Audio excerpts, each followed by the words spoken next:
Will Ukraine get better weapons? Quite possibly, but will the West be prepared to provide the state-of-the-art capability? I'm not so sure. Because how could Putin ever finish the negotiation, leave the table with a little bit of Russia being, quote, owned by Ukraine? That can't happen, can it? Is it worth Custer's last stand? I don't want to sound flippant, but we have managed to keep Ukraine in the game, but not actually done enough to allow Ukraine to prevail. Sean, Russia has a weapon called a hypersonic missile. There's a lot of stuff in this which we're going to find really interesting. I think first it'd be good to know what the hypersonic missile is. Russia has used one just in the last few days. What is it? Yeah, good morning, Bern, and welcome to this week's packed edition again. The Orishnik missile was fired on Thursday morning by Russia into Ukraine, ostensibly a target in Dnipro, apparently against some defense industrial base there. Some of the footage, and we've got some footage to show the viewers now whilst we're talking over it. What you see is a whole load of streaks of white lightning coming down from the sky, incredibly fast, almost simultaneous. And this was the first time we've seen this sort of missile used by Russia. Subsequently, Russia's been fanfaring what it is. They've said it's a intercontinental, well, it's an intermediate range ballistic missile. It's got a range of about 3,100 miles. Apparently, it's got between 6 and 8 warheads. They can either be conventionally armed or nuclear armed. And most importantly, Russia claims it's hypersonic. It's Mach 11, so 11 times the speed of sound. And therefore, Putin just went, nobody else in the world has got a missile like this, and nobody can shoot it down. And of course, suddenly the newspapers were full of this. And there's loads of things that flow from that. One of them, though, I think, is that, first of all, how credible are Putin's claims? Well, how do these missiles work, first of all, is that to go long distances, which effectively intercontinental ballistic missiles have to go thousands of miles. You either fly through the air, air's got a lot of drag, therefore you need a lot of fuel, and you can't go supersonic because it's just incredibly costly in terms of fuel. So a cruise missile does that, but generally flies about 400 or 500 miles an hour. If you want to go long distances, you want to go outside the Earth's atmosphere, because then there's no drag, and then you can go as fast as you like. The danger, of course, is that when you come back into the Earth's atmosphere, you have to deal with all the heat and the friction as you slow down. And that's when, in the sort of final, they call it the terminal phase, that's when these missiles are most vulnerable because they're no longer traveling very fast. By all accounts, this latest missile gets to Mach 11 at its apogee, when it's in space, which would make it incredibly difficult to shoot down. But I would remind viewers that the Kinzhal missile was the most recent hypersonic missile, Mach 8, I think that one was, that President Putin claimed was not possible to shoot down. And in fact, they've been regularly shot down, apparently, by the Patriot missile system. So we'll have to wait and see. But it's a really interesting development in the war. Yeah, okay. So just a bit more on the missile then. So before it hits the target, it can split into several different warheads, which do individual damage what's the sort of radius of damage that it could do if it splits off? Well, obviously the details we don't know, but when you look at the video, it's pretty evident that almost simultaneously a whole load of different targets were hit. Rather than being different targets spread over a huge area, it looked like they were probably within a square mile. That's the sort of range it looked like from the video. What was very telling, though, was that the size of the explosions weren't very large at all. And it is worth noting that intercontinental ballistic missiles, because of the effort of getting the missile long distances, and it's got to be protected so it doesn't burn up on the way into the Earth's atmosphere, generally speaking, you can't carry that much ordnance, and therefore you can't have a big explosion. They're ideal if you're going to set off a nuclear explosion, because obviously then it's a massive explosion. Doesn't matter. I think what's other thing that's interesting is that America immediately said, yeah, this is an experimental missile. Russia doesn't have many of them. Russia said, no, we've got loads of them. Then it said, oh, we're going to put it in production. part of having an experimental missile is that you want to run through several test firings to find out what goes wrong, and therefore make sure your production missile is much better. You do the same with cars, you do the same with anything, don't you? So it's expected they've probably got between 6 and 10 of these missiles. But it is still rather in the experimental stage that Russia will fire. I'm absolutely confident Russia will fire another one of them. But the core message that Putin was trying to make here was 3,000 miles, draw the range rings, the whole of Europe is within range of this missile. That's what he was actually trying to do here. It was less about the military damage done. Okay, so can we move to countermeasures then? Because now this is, what sort of defense tactics are we prepared to engage in? What's the politics in this? And actually, what's the politics in this used in one area of the world versus it might be used in another area of the world? So the question is, do we have countermeasures, and are we prepared to expose that technology to our, current enemies? I think this is the fascinating point of this. I think President Zelensky's appeal to the West, can we have better air defense systems? Patriot is what deals with the high-end threats coming into Ukraine. But Patriot's been around a long time now, well over 20 years. It's been constantly upgraded.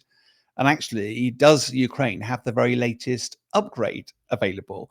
And I think what's fascinating here is just a dichotomy that the West generally likes to keep its secrets secret. It doesn't want its enemy to know its full spectrum of capabilities. And a good example of that, do you remember the Gulf War? And that it was called the F-117 Nighthawk. It was a dart-shaped black fighter jet. It was the first of the stealth aeroplanes, and America deployed it in the early days of the war. We'd never seen it before, but actually it turned out it had been in service for 10 years by that stage. And it was just a black program because America didn't want anybody to know what this capability was, because when it used it, it wanted it to be very, very effective. And that's an example where I am confident that the West has all sorts of weapons, whether it's hypersonic weapons or ability to shoot down these sorts of weapons. And why am I confident about that? Because do you remember Ronald Reagan's SDI initiative? How many years ago was that? 30, 40 years ago, trying to create a protective umbrella to shoot these things down. If he genuinely thought there was capability then 40 years ago, I'm very confident that exists today. But the question is, even though we've not actually heard much about it. No, and why would we? It's a black program. And the danger here, the classic conundrum here is that would the West deploy, so the THAAD missile system, which America did deploy into Israel in response to the potential Iranian attack, would they deploy that into Ukraine? And because that would probably offer the best possible protection for Ukraine, but China and everybody will be hoovering in the data about how that works, and therefore would now know what the West's air defense capability was. And that is something that in the near term would definitely help President Zelensky, but actually that would risk compromising our own national security. And of course, if you were China, you might be actually trying to get Russia to provoke these sorts of reactions so that the West does use its very latest weapons, because then China can look, watch, listen, learn, and then develop its own more capable weapons for the future. So it's a fascinating conundrum going on here. I don't know how it's going to play out. Will Ukraine get better weapons? Quite possibly, but will the West be prepared to provide the state-of-the-art capability? I'm not so sure. Sean, Zelensky did a slightly strange thing some time ago. He broke into part of Russia in the Kursk region. There wasn't much questioning at the time about exactly why, when there's so much else to defend, particularly in the Donbass region. So I think we still have to go back to why exactly did Zelensky do this? Sort of a tactical move. Did it have a strategic outcome in mind? Secondly, what's happened since then? Russia's been gradually pushing back, and I think they've almost retaken almost maybe 50% of the territory. So the counter question to this is, what's in Putin's mind? Why doesn't he just sort of leave it and concentrate on the thing he really cares about?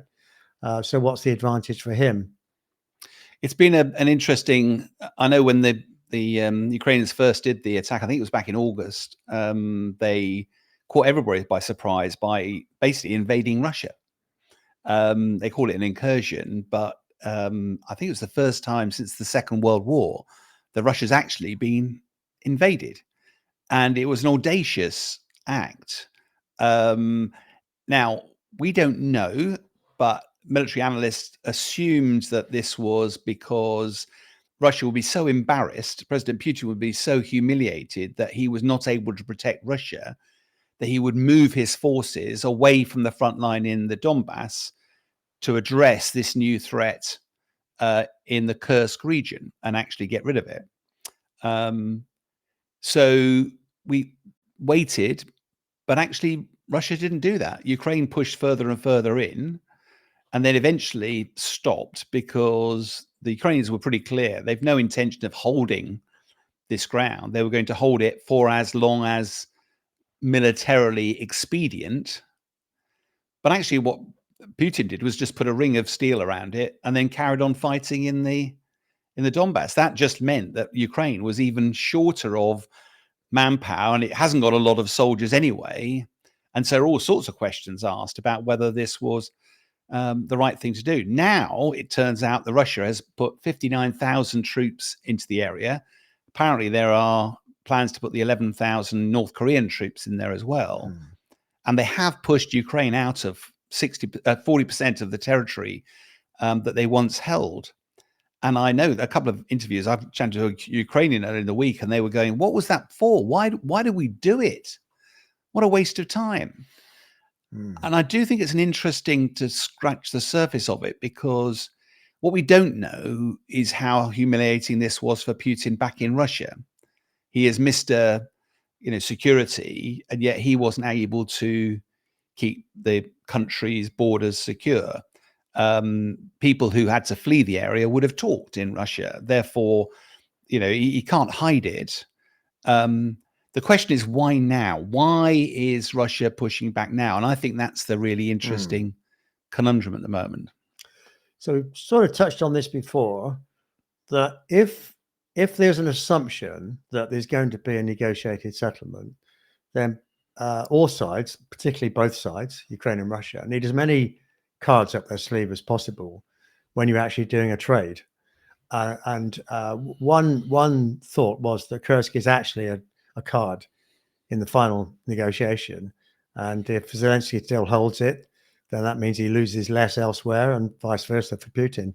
I mean, is that still, particularly given the pressure that's coming into the system from the Trump win and the 20th of January, is that still a potential explanation for what's going on?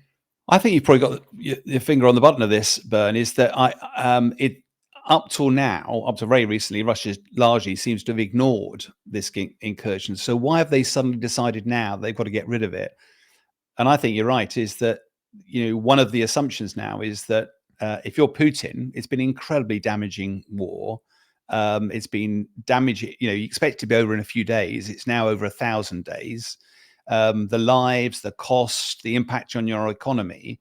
You are grinding forward. You are winning, whatever that means.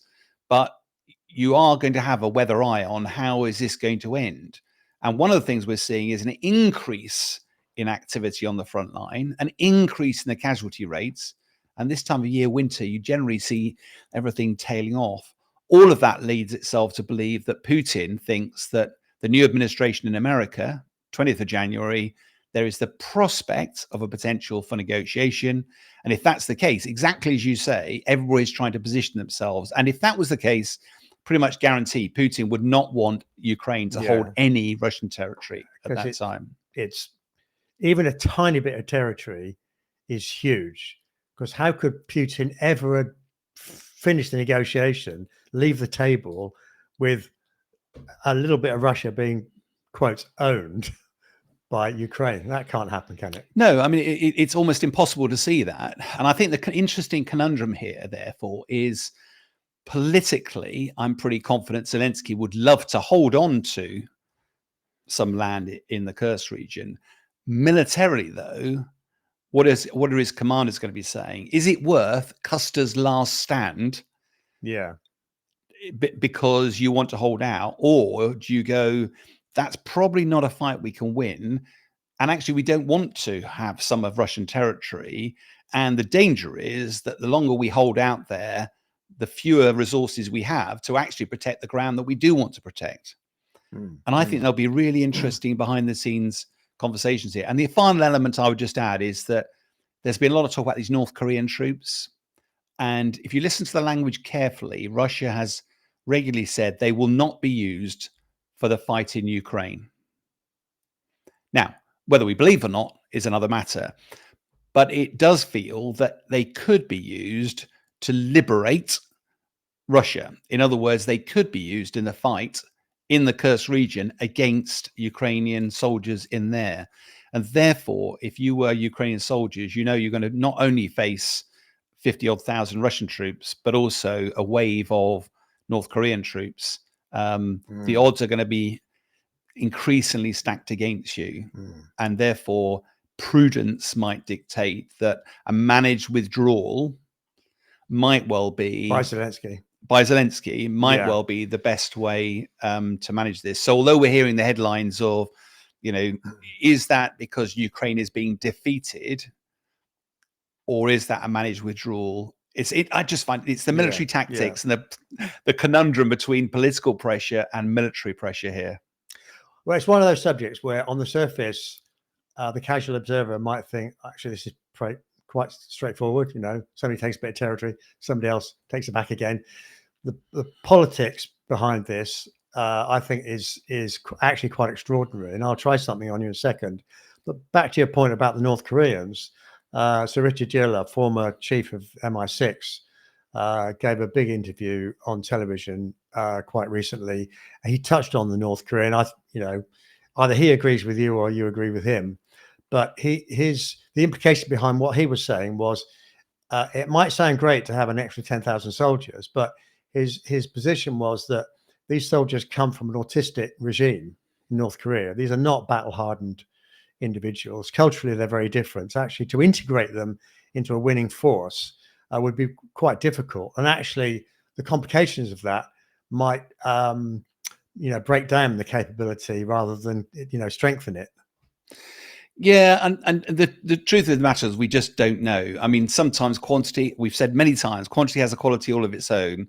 An extra 11,000 troops, potentially that you're going to use as cannon fodder, that you don't care that you can't talk to them. You don't care that they're not well trained. You don't care they're not battle hardened. You've got a rifle, point it at somebody in charge. And if it means you die rather than a Russian soldier die, and bluntly, I doubt that the North Korean leader really cares. I think he cares much more that he's getting paid in oil for all of this support. He's getting more support for his military, and no longer is he feeling isolated on the world stage. And therefore, tragically, I don't suppose he really cares about the North Korean troops.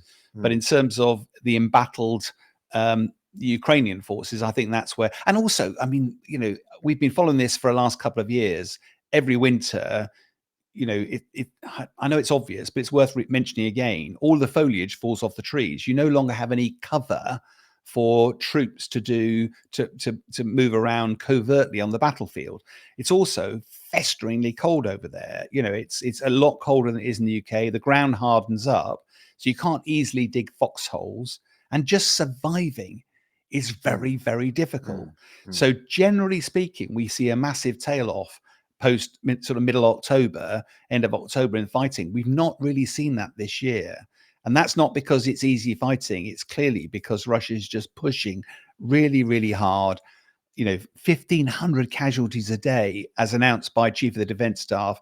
That's half as many again as through the Battle of Bakhmut, the worst battle since World War II. There has to be a reason why Russia's pushing so hard. And even the language from the Kremlin is more, President Putin is always ready to talk. And it feels like we're teeing ourselves up for a conversation that when President Trump gets in, the worry is, what is that negotiation going to look like? Well, can I drop something else on you for you to try and join the dots? Because there appears to be two opposing forces politically going on in terms of this conflict at the moment. We appear to have the American administration prior to the 20th of January, encouraging more capability within Ukraine in terms of their permission to use things. Very recently, Ursula von der Leyen in Brussels stood up and said, "We stand by Ukraine. We're going to continue. We can, the implication is actually we can win this war. Let's not give up." On behalf of the European Union, we are committing a whole series of additional funds to support Ukraine. Whether they speak for the individual countries or not, I think this is not clear. We know there is actually dissent. And of course, in lockstep, and it always happens right now, David Lammy stood up pretty much, minutes after Ursula von der Leyen was, and he was saying basically the same thing. My worry is this feels a bit like pushback against what Trump is going to do, or what he threatens to do, which is to basically stop the war completely, which inevitably means a negotiated settlement.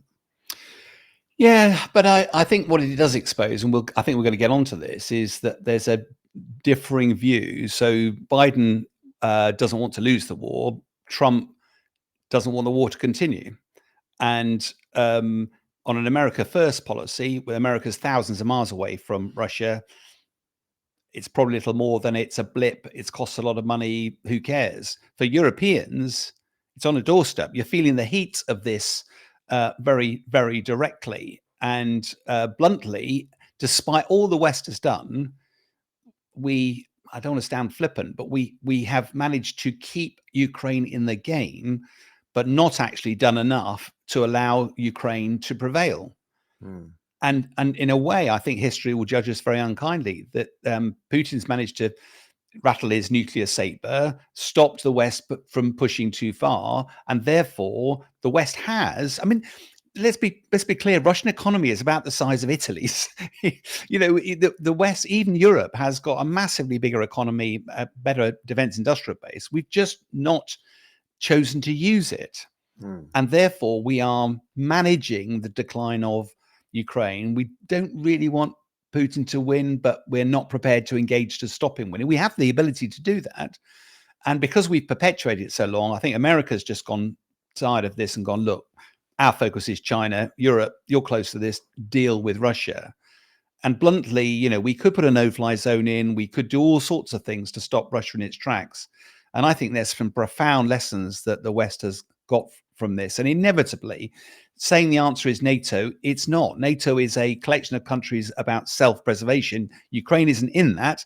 So this is about standing up for our way of life and stopping threats, stopping the bully from prevailing. So I do think there's some really interesting cracks appearing in NATO. But also, let's be really clear. We're not helping Ukraine win.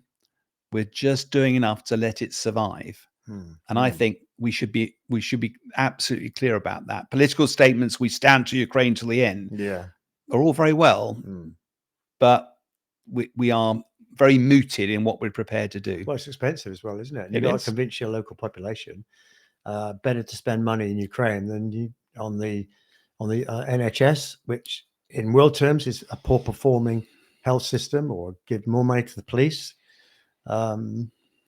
Crime is up in certain areas. So, it's a tough call politically. Maybe we come back to this one on another occasion, because there's other developments, new sanctions being proposed by the EU against Putin. For instance, no fly zones, not in war, but no commercial fly zone. There's, the other, resistance outside of the defense direct one is sort of piling up against Putin as well. Again, we can debate whether the last ones were successful. Yeah, but my skepticism about this is that I hope I'm wrong, but if Trump is going to bring the war to an end, he can't impose something on President Putin. He has to do as a carrot and stick, doesn't he? So what incentives are you going to offer Putin, who's on the front foot, who is winning? What incentives are you going to offer him to stop? And one of those incentives is probably going to be a conversation around sanctions and trade. Yeah, because Putin's almost certainly going to say, let's get rid of all these sanctions. So it's all very well us tweaking the dial on sanctions. Is it hurting? Almost certainly yes. Will it stop the war? No. And will those likely be taken off the table the moment there's a negotiated settlement? Yes. So it's deeply worrying, and I think we're going to get into it in a separate topic. But yeah, it doesn't surprise me that there's a difference between America's position and some European countries. Sure. Now we have it. The ICC have issued an arrest warrant for Netanyahu. So, I guess the first question is why? Yeah, it's an enormously emotive one. This, isn't it? It's caused the British government a whole load of an issue. The details, probably we get too much depth. In principle, what the International Criminal Court believe is there's significant evidence that they believe warrants a potential prosecution around the atrocities and the behavior of Israeli Defense Forces in the Gaza Strip. And we could go into the details of it because it's quite a lengthy bit of statement, but I don't think that's particularly helpful. The principle, I think, is the British government was then asked the question, well, if Netanyahu travels to the UK, surely you're going to have to lock him up. You're a signatory to the International Criminal Court. And there's a fascinating couple of interviews. I think we've got one for us now that just shows how the British government tries to wheel its way around answering the question, will you lock up Netanyahu if he comes to the UK? International Criminal Court has issued an arrest warrant for the Israeli Prime Minister Benjamin Netanyahu, amongst others. The UK is a signatory of the International Criminal Court. So I just wanted to ask if you can confirm that he would be arrested if he came to the UK. Well, that's not a matter for me as Home Secretary. The International Criminal Court is, of course, independent, and we respect its independence and the role that it has to play. But in the overwhelming majority of International Criminal Court investigations, they never become a matter for either the British legal and law enforcement processes or for the British government. In any case where they ever do, there are proper processes that need to be followed. Well, I think Prime Minister Keir Starmer has also been put in a very uncomfortable position. Well, I think first he was asked, "Do you agree with it?" And then, I'm not sure whether he was asked whether we should lock him up. But I know Home Secretary Vet Cooper was asked that question. Yeah, she was sort of dancing on a pin. Yeah, I mean, it raises an interesting philosophical question. If you sign up, we as a country, nation signed up to the International Criminal Court, and therefore we should abide by its judgments. America does not sign up to the ICC, neither does Israel, and therefore they have a polar opposite view to this than we do. Now, from a government perspective, the government supports Israel like America supports Israel. But now we find ourselves where we're meant to conform to an ICC judgment and lock up Netanyahu if he comes to visit. But are we? Are we going to do that? Because that would put us in a direct line of conflict with America and potentially look to as if it's eroding our support for Israel. It's a fascinating conundrum. But I think also what's been, and I'm never a believer in coincidences, as you well know, this week, we've also heard that there is the potential that there might be a ceasefire between the Israeli forces and Hezbollah up to the north in the Lebanon. And you go, okay, are these two events linked at all? Is it that Netanyahu thinks the whole ICC judgment is an outrage, but he probably will recognize that it is an indication of growing international concern about the humanitarian crisis in the Gaza, and also how long is the operation in the Lebanon going to go on? Because it's not a war that Israel can win in the north. They've been down this path before. It's easy to fuel the fight from outside the borders because Israel doesn't control the borders of the Lebanon, and therefore it's not a fight they can win. And it's becoming increasingly difficult, bloody, high casualties for the Israelis as they move further and further into Lebanon. Yeah. I mean, it will turn into another Gaza if they're not careful. Although obviously Lebanon's a different sort of government, as separate from Hezbollah than maybe Hamas has been. But yeah, I agree. I mean, I think it would be very difficult. And if you've been through that once, maybe irrespective of what you think the international sentiment is, who wants to go through it again? I mean, I think the question I would ask, I listened to an interview with Sir Richard Dearborn earlier, the ex-chief of MI6. His position on this was very clear. I don't know, I'm not saying I agree with it or disagree with it, but it's nonetheless interesting to see. His position was very, very clear, that Israel are fighting a war of survival. And in war, I'm afraid lots of bad things happen. The question is it deliberate? And his position was the only thing that's deliberate is that Hamas have not protected its own people. Now, during the Second World War, we opened up the entire underground system to our residents in London to keep them safe. The tunnels in Gaza are bigger than London Underground. So why didn't Hamas open up the tunnels for its residents? Well, there's maybe two answers for that. One of them is they clearly wanted to create fatalities at a scale for their own propaganda. No, these are the words of Dearborn. So, sorry, Dearlove. So, my concern is that there'll be a lot of people who don't agree with this, and what they'll be doing, they'll be pointing to politics within the ICC. It won't be the first time. So I think this is a delicate time for everybody, and I'm not sure it's straightforward. And I completely agree with you. I don't, the sentiments around it. And I was doing an interview earlier on today, and I was given a bit of a hard time around this issue, as if it's either black or white. The British government should either be a signatory and therefore lock up Netanyahu, or they walk away. And you go, okay, I get it. In a binary world, when I was younger, everything is black and white, right and wrong. As you get older, you realize there's a lot more nuance in some of this stuff. And actually, if you're forcing the government to take one view or the other, that's probably not where they want to be. What they want to be is focused on how you bring the war in Gaza and in the region to an end. And is the best way to do that to pursue an ICC judgment against Netanyahu, or is it trying to create the conversations that bring that war to an end rather than fanning the flames of them?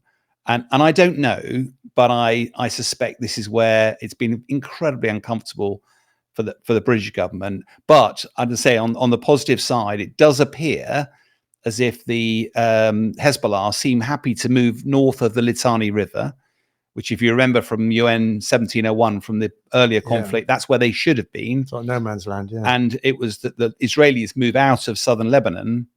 And if actually that effectively returns to the pre-war agreement, that should allow Israel to return to their lands in the north of Israel, and hopefully would bring the conflict in the north, at least, to an end. And I do think Hezbollah has been given a bit of a schwacking over the time, and of course Lebanon suffered as well. So if they at least stop now, it does feel as if Lebanon might just be had enough with Hezbollah, because they'll have blamed Hezbollah, and at least the fighting will stop. So it's just possible that that part of the conflict could get tied up, but we still don't seem to be any closer to ceasefire down in Gaza. And part of that, unfortunately, is still linked to the 100-odd hostages that are still being held by Hamas. Yeah. So, Bern, one for you. We've been talking a lot about the war in Ukraine and Russians' threats of maybe attacking Europe. I mean, the harsh reality is it's very unlikely that Russia is actually going to throw a few bombs at Europe. But actually, there's a growing concern that whether the cyber technology that he's having go regularly, but also there's people been having go at Ed Miliband this week, because he's been looking at energy security. You want to pack the North Sea full of wind farms, but all of those have to be connected back to the UK with cables. And those undersea cables, there's been several reports recently of some suspicious cuts in the cables. How on earth do we guarantee energy security? That could be one of the asymmetric ways that Putin has a go at the West. Yeah. And a way of just sort of putting us on notice, you cut a little cable, you get disruption. It's not massive, but you get disruption. it sort of puts the UK on notice that, you know, bigger things could actually happen. I've done a bit of research on what we've got out there. It's difficult to get the exact numbers because it's moving quite quickly, but there could be around 200 different cables that connect these wind farms to the UK and also connect the wind farms to each other. There's about 4,000 plus kilometers of cabling as well. A new farm is just going live. It's got 4 gigawatts. Now, 4 gigawatts is around 4% of the total demand in the UK for electricity as a whole. And that's got 2,500 kilometers of cables, and it's got 10 substations. So those substations and the way they're connected is vulnerable. The cables are vulnerable. Now we know from our intelligence services that we suspect that Putin does scurry around in the North Sea. So I wouldn't put it past him. If he's not going to fire bullets or missiles at us, I wouldn't put him past him to go past a cable and chop it. And it has been done a couple of times, you know, in the last couple of years anyway. And depends on how he does it. The results could be minor. They could be significant as well.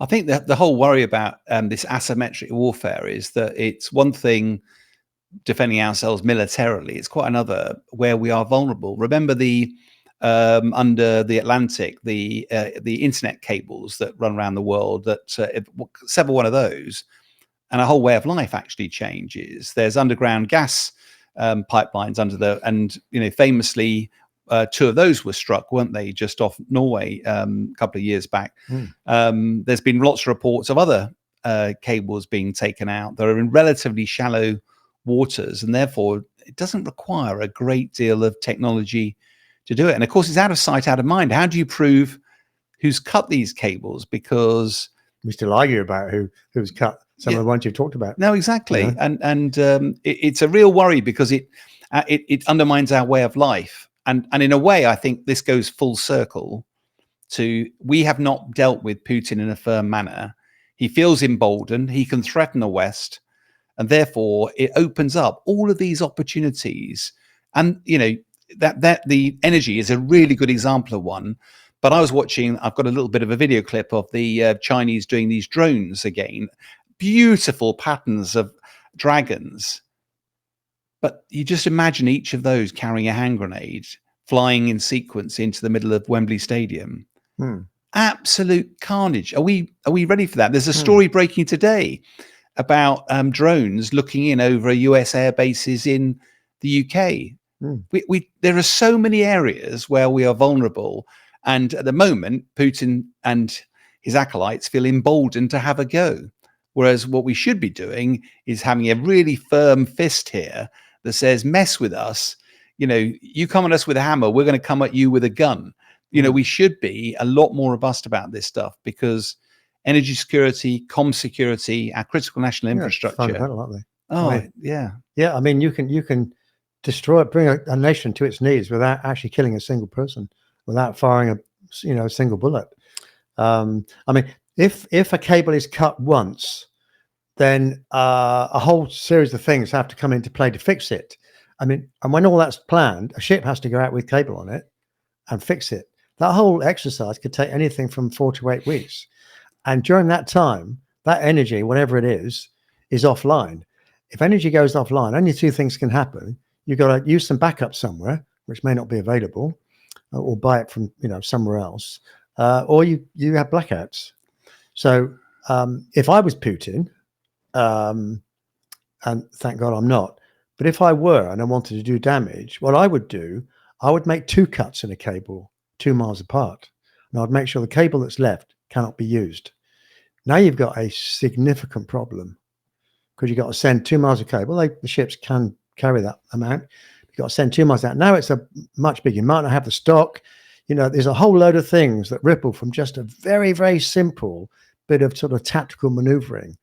And I'm not sure and it's a simple thing to talk about. It's not as though we're giving away secrets. It's not like, you know, some of the high-tech stuff, weaponry, black stuff that you deal in. This is pretty straightforward. I've not heard anybody address or say they're addressing this sort of thing. No, and the bit that alarms me slightly, where it comes back to my military domain, is that we used to have redundancy. So we'd have lots of air bases. I was flying jets that we went out and flew off roads in Germany because we knew that the airfields would be targeted.